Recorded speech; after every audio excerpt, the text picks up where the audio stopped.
As for every single one of us, learning something new means rearranging the way her brain works. Not so long ago, many scientists believed that the brain did not change after childhood, that it was hardwired and fixed by the time we became adults. But recent advances in only the last decade now tell us that this is simply not true. The brain can and does change throughout our lives. It is adaptable, like plastic. Hence, neuroscientists call this neuroplasticity. How does neuroplasticity work? If you think of your brain as a dynamic, connected power grid, there are billions of pathways or roads lighting up every time you think, feel, or do something. Some of these roads are well-travelled. These are our habits, our established ways of thinking, feeling, and doing. Every time we think in a certain way, practice a particular task, or feel a specific emotion, we strengthen this road. It becomes easier for our brains to travel this pathway. Say we think about something differently, learn a new task, or choose a different emotion. We start carving out a new road. If we keep travelling that road, our brains begin to use this pathway more, and this new way of thinking, feeling, or doing becomes second nature. The old pathway gets used less and less and weakens. This process of rewiring your brain by forming new connections and weakening old ones is neuroplasticity in action.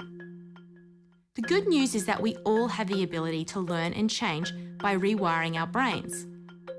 If you have ever changed a bad habit or thought about something differently, you have carved a new pathway in your brain and experienced neuroplasticity firsthand.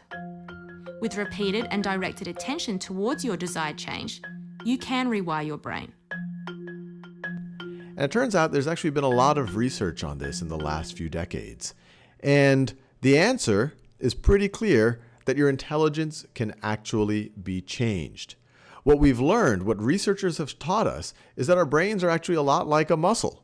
We know that you can grow your muscles by going into the gym and doing exercise and straining your muscles. You don't just work on things that are easy for your muscles to do. You do things that your muscles have to struggle with, that your muscles have to strain with, and then they rebuild themselves and they come back stronger. By struggling, it's a signal to your body to devote more resources to that part of the body. And we see that exact same thing with the brain.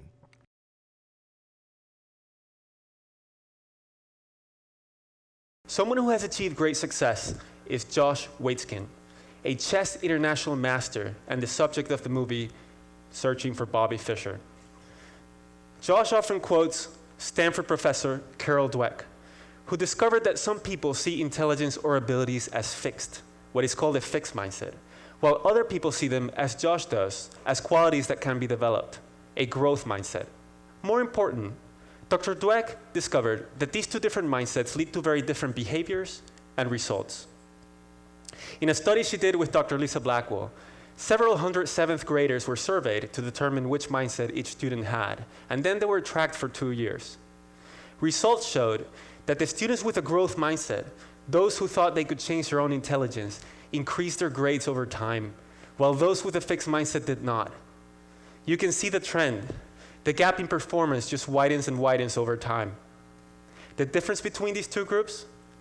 A different perspective on intelligence. How many of us think of ourselves as not math people, or creative, or sociable, or athletic? Or conversely, that we're naturals? If we're to fulfill our potential, we have to start thinking differently. We have to realize that we're not chained to our current capabilities. Neuroscience shows that the brain is very malleable, and we can change our own ability to think and to perform. We also see the effects of mindsets on relationships, sports, health. How is it possible that as a society, we're not asking schools to develop a growth mindset in children? Our myopic efforts to teach them facts, concepts, and even critical thinking skills is likely to fail if we don't also deliberately teach them the essential beliefs that will allow them to succeed, not only in school, but also beyond. There's a lot that we can do to change mindsets, but here are 3 things that any of us can do to instill a growth mindset in ourselves and in those around us. First, recognize that the growth mindset is not only beneficial, but it's also supported by science. Neuroscience shows that the brain changes and becomes more capable when we work hard to improve ourselves. Second, learn and teach others about how to develop our abilities. Learn about deliberate practice and what makes for effective effort. When we understand how to develop our abilities, we strengthen our conviction that we're in charge of them. And third, listen for your fixed mindset voice. And when you hear it, talk back with a growth mindset voice. If you hear, I can't do it, add, yet.